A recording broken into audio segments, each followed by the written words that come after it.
어둠은 빛을 가리지만 때로는 그 어둠 속에 진실이 더 선명하게 드러날 때가 있습니다.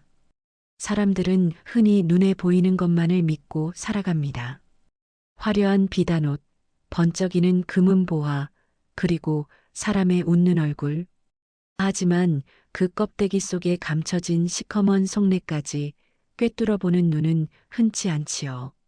여기 평생을 악착같이 살아 천석군이 되었으나 말년의 빛을 잃고 어둠 속에 갇힌 한 노인이 있습니다.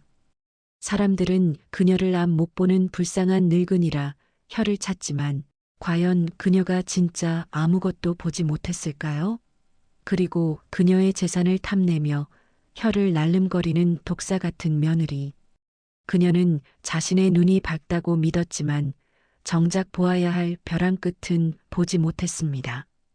오늘 들려드릴 이야기는 단순한 고부 갈등이 아닙니다. 이것은 보이는 자의 오만과 보이지 않는 자의 해안이 맞부딪히는 어느 폭풍 우치는 밤의 서늘한 기록입니다. 긴 호흡으로 그 기막힌 사연의 첫 장을 엽니다. 이야기의 시작은 지금으로부터 40년 전 한강 마포나루로 거슬러 올라갑니다. 지금은 늙고 병들어 안방 뒷방 늙은이 신세가 된 김노파지만 한때 그녀는 마포나루에서 철의 여인이라 불리던 여장부였습니다. 20살 꽃다운 나이에 남편을 여의고 핏덩이 같은 아들 하나를 등에 업은 채 그녀는 억척스럽게 장사판에 뛰어들었습니다. 비켜라. 이 새우젓 독이 얼마짜린 줄 아느냐. 내 자식 입에 풀칠이라도 하려면 나는 뼈가 부서져도 움직여야 한다. 새벽에는 콩나물을 이고 심리기를 걸었고 낮에는 나루터에서 생선배를 받아내며 손이 트도록 일했습니다. 그녀의 손은 여인의 손이라기보다 거친 나무껍질 같았고 그녀의 눈빛은 호랑이보다 매서웠습니다. 그렇게 한 푼 두 푼 모은 엽전이 항아리에 차고 그 항아리가 괴짝이 되고 마침내 논밭 문서가 되어 곳간에 쌓이기 시작했습니다. 세월이 흘러 그녀는 고을에서 내로라 하는 알부자가 되었습니다. 기와집을 짓고 논 30 맞이기를 사고 아들 성식이를 번듯하게 키워냈지요.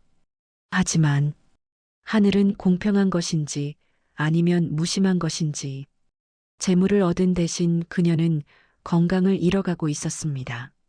밤낮 없이 일만 하느라 혹사시킨 눈에 백태가 끼기 시작하더니 환갑을 넘기자 세상은 점점 뿌연 안개 속으로 사라져갔습니다. 아가, 성식아, 촛불이 켜진 게냐? 왜 이리 방이 어두우냐? 어머니, 지금 대낮입니다. 해가 중천에 떴는데 안 보이십니까? 결국 김노파는 완전히 시력을 잃고 말았습니다.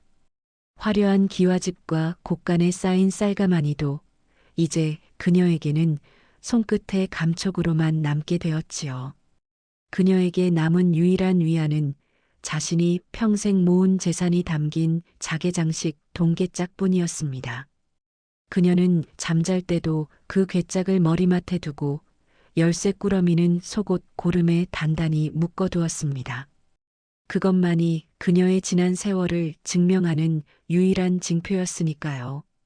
그런데 이 집에 며느리가 들어오면서부터 집안에는 묘한 기류가 흐르기 시작했습니다. 며느리 최 씨. 그녀는 이웃 마을에서 꽤나 반반한 얼굴로 소문난 처자였습니다. 하지만 어른들은 그녀를 보고 수군거렸지요. 입술이 얇고 눈꼬리가 올라간 것이 보통 내기가 아니다라고 말입니다. 시집 온 지 얼마 안 되어 시어머니의 눈이 멀자 최 씨는 속으로 쾌재를 불렀습니다. 남편 성식이가 있을 때는 지극정성 효부인 척 연기를 했지만 남편이 없으면 그녀의 태도는 180도 돌변했습니다. 어머니, 진지 드세요. 흘리지 좀 마시고요. 매번 상 치우는 것도 일이에요, 일. 아가, 오늘따라 국이 좀 차구나. 데워줄 수 없겠느냐? 아유, 귀찮게 정말. 날도 더운데 그냥 드세요. 찬 거 먹어야 정신이 맑아진다잖아요. 그리고 눈도 안 보이시는데 맛을 알기는 하세요? 말 한마디 한마디에 가시가 돋쳐 있었습니다. 처음에는 말대꾸 정도였지만 시간이 지날수록 며느리의 구박은 대담해졌습니다. 시어머니가 앞을 못 본다는 것을 악용해 맛있는 반찬은 자기 앞으로 가져가고 시어머니 상에는 쉰 김치 쪼가리만 올려두기 일쑤였지요. 늙은이가 돈만 많으면 뭐해? 보이지도 않는데. 저 괴짝 열쇠만 내 손에 들어오면 이 지긋지긋한 시집살이도 끝인데. 저 영감탱이는 언제 죽나 몰라. 최 씨의 시선은 늘 안방 아랫목, 김노파의 머리맡에 놓인 그 동계짝에 꽂혀 있었습니다. 번쩍이는 자개 장식, 묵직한 자물쇠. 그 안에 들어있을 금은보화를 상상하면 최 씨는 자다가도 웃음이 실실 새어 나왔습니다. 그러던 어느 늦가을이었습니다. 남편 성식이가 큰 장사를 하러 한양으로 떠나게 되었습니다. 한 번 떠나면 좋기 보름은 걸리는 먼 길이었지요. 남편 성식이가 한양으로 떠나기 전날 밤이었습니다. 성식은 잠이 오지 않는지 뒤척이며 한숨을 내쉬었습니다. 늙고 눈먼 어머니를 두고 먼 길을 떠나려니 발길이 떨어지지 않았기 때문입니다. 부인, 자오. 내일 새벽같이 떠나셔야 하는데 왜 안 주무세요? 마음이 놓이질 않아서 그렇소. 어머니가 요즘 들어 기력이 더 쇠하신 것 같아. 눈도 잘 안 보이시는데 혹여나 문지방에 걸려 넘어지시기라도 하면 어쩌나? 아이고, 지극효자 나셨네. 그렇게 걱정되면 당신이 없고 장사를 가시던가. 서방님도 참, 제가 있잖아요. 제가 어머니 손발이 되어 드릴 텐데 무슨 걱정이세요? 밥상도 떠먹여 드리고 화장실 갈 때도 부축해 드릴 테니 걱정 말고 돈이나 많이 벌어오세요. 고맙소. 내 부인 복 하나는 타고났구려. 이번에 다녀오면 당신 좋아하는 비단이랑 꽃신이랑 몽땅 사옴세. 최 씨는 남편의 가슴팍에 얼굴을 묻으며 회심의 미소를 지었습니다. 남편이 그녀를 믿으면 믿을수록 그녀의 자유는 완벽해질 테니까요. 하지만 성식은 몰랐습니다. 그날 밤 자신이 꾼 꿈자리가 얼마나 뒤숭숭했는지를 말입니다. 꿈속에서 어머니의 괴짝이 덜컹거리며 울고 있었던 것을. 남편이 대문을 나서자마자 최 씨의 태도는 돌변했습니다. 그녀는 단순히 밥을 굶기는 것을 넘어 시어머니의 눈이 안 보인다는 점을 악랄하게 이용하기 시작했습니다. 일종의 화풀이였지요. 어느 날 점심이었습니다. 최 씨는 시어머니 상에 올릴 국에 소금을 한 바가지 들이부었습니다. 어디 한번 맛 좀 봐라. 눈이 멀었지 혀가 마비된 건 아니니까. 아구구. 아가. 국이 왜 이리 짜냐? 소금물이구나. 어머, 어머님, 제 입에는 간이 딱 맞는데요? 나이 드셔서 입맛이 변하신 거 아니에요? 정성껏 끓였더니 타박만 하시고. 서러워서 못 살겠네, 정말. 아, 아니다. 내가 입맛이 변했나 보다. 미안하다, 아가. 김노파는 며느리가 일부러 그런 줄 알면서도 묵묵히 찬물에 밥을 말아 넘겼습니다. 며느리의 목소리에 섞인 비웃음을 그녀가 못 들었을 리 없습니다. 하지만 김노파가 참은 이유는 단 하나, 지금 사단을 내면 아들 성식이가 돌아왔을 때 집안이 풍비박산 날 것을 염려했기 때문입니다. 그뿐만이 아니었습니다. 최 씨는 시어머니를 시험하기 시작했습니다. 일부러 문지방 앞에 빗자루를 놓아두어 넘어지게 만들고는 멀리서 킥킥대며 구경했습니다. 아이고, 누가 여기다 이런 걸. 어머, 어머니 조심하셔야죠. 눈도 어두우신 분이 왜 자꾸 돌아다니세요? 가만히 좀 계시라니까요. 달려와 일으켜주는 척하며 꼬집는 며느리의 손길. 김노파는 아무 말 없이 빗자루를 치웠습니다. 하지만 여러분, 김노파가 정말 몰랐을까요? 평생 장사판에서 산전수전 다 겪으며 눈빛만 봐도 사기꾼인지 아닌지 맞추던 그녀였습니다. 비록 눈은 다쳤으나 그녀의 귀는 열려 있었고 마음의 눈은 그 어느 때보다 시퍼렇게 날 서 있었습니다. 내 며느리가 마음속에 도둑을 키우고 있구나. 내 아들 성식이를 봐서 참았거늘 기어이 선을 넘으려 하는가. 남편이 떠난 지 열흘째 되던 날 밤이었습니다. 하늘에 구멍이라도 뚫린 듯 장대비가 쏟아지고 천둥 번개가 요란하게 치던 밤이었습니다. 이런 날 밤이면 도둑고양이도 발자국 소리를 숨기기 좋은 법이지요. 며느리 최 씨는 안방 건너편 자신의 방에서 등잔불을 켜놓고 곰곰이 생각에 잠겼습니다. 오늘이야말로 거사를 치를 날이라고 직감한 것입니다. 오늘 밤이야. 천둥 소리가 이렇게 요란하니 문 여는 소리쯤은 들리지도 않을 거야. 늙은이는 잠기도 어두우니 세상 모르고 자겠지? 최 씨는 품속에서 미리 준비해 둔 것을 꺼냈습니다. 그것은 며칠 전 대장간에서 몰래 맞춰온 가짜 열쇠 꾸러미였습니다. 시어머니가 허리춤에 차고 있는 열쇠를 훔치기 힘들다면 아예 괴짝을 딸 수 있는 열쇠를 만들면 그만이었으니까요. 이거 하나면 그 괴짝 속 금은 보화는 다 내 거야. 돈만 챙기면 이 지긋지긋한 시골 구석도 안녕이다. 성식 씨 오기 전에 챙겨서 도망가면 그만이야. 탐욕에 눈이 먼 최 씨는 이미 돌아올 수 없는 강을 건너고 있었습니다. 그녀는 검은 치마를 머리에 뒤집어 쓰고 살금살금 마루로 나섰습니다. 비바람이 문풍지를 미친 듯이 흔들어대고 번개가 번쩍일 때마다 마당의 나무 그림자가 귀신처럼 춤을 추었습니다. 안방 문고리를 잡은 최 씨의 손이 미세하게 떨렸습니다. 아무리 간이 배 밖으로 나온 최 씨라지만 시어머니가 자고 있는 방에 도둑질하러 들어가는 것은 처음이었으니까요. 최 씨는 문고리를 잡은 채 마루에 쪼그리고 앉아 잠시 갈등했습니다. 아니야. 이러다 걸리면 어떡하지? 영감이 깨면? 아니, 성식이한테 들키면 나 소방 맞는 거 아니야? 양심의 가책 때문이 아니었습니다. 실패했을 때의 두려움 때문이었죠. 그때 번개가 번쩍하며 마당 구석에 있는 낡은 장독대를 비췄습니다. 그 장독대는 최 씨가 시집 오던 날 시어머니가 이제 내 살림이다 하며 닦아주던 것이었습니다.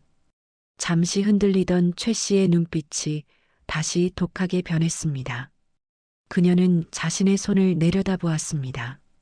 고된 시집살이로 거칠어진 손마디가 보였습니다. 양심? 그게 밥 먹여줘? 내가 이 집에서 뼈 빠지게 일한 품삯이라고 생각하면 돼. 그래, 이건 도둑질이 아니라 내 몫을 챙기는 거야. 정당한 대가라고. 스스로에게 말도 안 되는 정당성을 부여한 최 씨는 마침내 결심한 듯 입술을 깨물었습니다. 그리고 차갑게 식어있던 문고리를 힘주어 돌렸습니다. 되돌릴 수 없는 욕망의 빗장이 풀리는 순간이었습니다. 한 발, 두 발. 며느리는 숨소리조차 죽이며 시어머니가 잠든 안방 문고리를 잡았습니다. 그 시각 안방 안에서는 무슨 일이 벌어지고 있었을까요? 김노파는 정말 깊은 잠에 빠져 있었을까요? 천지가 개벽할 듯 요란한 천둥 소리가 며느리 최 씨의 심장 박동 소리를 감추어 주었습니다. 그녀는 떨리는 손으로 안방 문고리를 잡았습니다. 문고리는 얼음장처럼 차가웠고 손바닥에서는 식은땀이 배어 나와 미끌거렸지요. 오래된 나무 문이 비명을 지르듯 열렸습니다. 최 씨는 숨을 헙하고 들이켰습니다. 평소 같으면 시어머니가 누구냐? 하고 물었겠지만 다행히 방 안에서는 규칙적인 숨소리만 들려왔습니다. 자, 잔다. 세상 모르고 자는구나. 하긴 귀도 먹고 눈도 멀었으니 천둥이 치는지 도둑이 드는지 알게 뭐야. 늙으면 죽어야지. 최 씨는 고양이처럼 살금살금 방 안으로 발을 들여놓았습니다. 번개가 번쩍 하고 칠 때마다 방 안의 풍경이 귀신처럼 하얗게 드러났다가 사라졌습니다. 아랫목에는 김노파가 이불을 머리까지 뒤집어 쓰고 모로 누워 있었습니다. 마치 무덤 속의 시체처럼 미동도 없는 모습이었지요. 최 씨의 시선은 곧바로 김노파의 머리맡 병풍 뒤에 놓인 검은 자개 괴짝으로 향했습니다. 어둠 속에서도 자개 장식이 번들거리는 것이 마치 최 씨를 유혹하는 요물의 눈빛 같았습니다. 최 씨는 엉금엉금 기어서 괴짝 앞으로 다가갔습니다. 괴짝은 생각보다 훨씬 크고 웅장했습니다. 오칠을 한 나무 냄새와 오래된 쇠 냄새가 훅 끼쳐왔습니다. 그녀는 품속에서 대장간에서 몰래 맞춰온 가짜 열쇠 꾸러미를 꺼냈습니다. 손이 어찌나 떨리는지 열쇠가 자물쇠 구멍에 잘 맞지 않아 달그락 소리가 났습니다. 아이씨, 왜 안 들어가는 거야? 제발, 제발 좀. 그때였습니다. 이불 속에 김노파가 하고 뒤척이는 소리가 들렸습니다. 최 씨는 그 자리에 얼어붙어 숨도 쉬지 못했습니다. 하지만 김노파는 다시 코를 골기 시작했습니다. 최 씨는 안도의 한숨을 내쉬며 다시 열쇠를 돌렸습니다. 드디어 굳게 닫혀있던 욕망의 문이 열렸습니다. 묵직한 쇠 자물쇠가 툭 하고 떨어져 나갔습니다. 최 씨의 입가에 비릿한 웃음이 번졌습니다. 이제 뚜껑만 열면 됩니다. 저 안에는 시어머니가 평생 모은 금가락지, 은비녀, 그리고 수십 마지기의 땅 문서가 들어있을 것입니다. 이거야. 이 한 방이면 내 인생도 펴는 거야.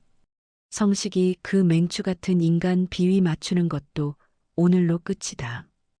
돈만 챙기면 야반도주에서 한양 가서 기와집 짓고 떵떵거리고 살아야지. 최 씨는 침을 꼴깍 삼키며 두 손으로 무거운 괴짝 뚜껑을 들어 올렸습니다. 마침 하늘에서 쾅 하고 번개가 치며 방안을 대낮처럼 환하게 비추었습니다. 최 씨는 기대에 부풀어 괴짝 안을 들여다보았습니다. 그런데 최 씨의 눈동자가 지진이 난 듯 흔들렸습니다. 괴짝 안에는 번쩍이는 금은 보화도 비단에 쌓인 땅 문서도 없었습니다. 그곳에 들어있는 것은 거무튀튀하고 울퉁불퉁한 강돌과 다 깨져서 모서리가 날카로운 기와 조각들 뿐이었습니다. 이게 뭐야?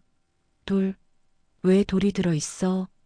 최 씨는 믿을 수 없다는 듯 손을 뻗어 괴짝 안을 뒤적거렸습니다. 혹시나 돌 밑에 금괴를 숨겨두지 않았을까? 차가운 돌덩이를 걷어내고 깨진 기와를 들추어 보았습니다. 손톱이 긁혀 피가 나는 줄도 몰랐습니다. 하지만 파면 팔수록 나오는 것은 더럽고 무거운 돌덩이뿐이었습니다. 맨 밑바닥에는 곰팡이 쓴 집라기만 깔려 있을 뿐 엽전 한 입 보이지 않았습니다. 최 씨의 기대는 순식간에 분노로 바뀌었습니다.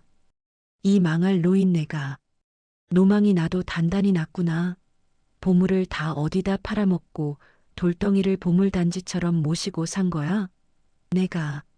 내가 이 돌덩이 훔치려고 이 고생을 했단 말이야? 허탈감과 배신감에 휩싸인 최 씨는 이성을 잃었습니다. 손에 잡히는 돌덩이 하나를 집어들고 바닥에 패대기 치려던 그 순간이었습니다.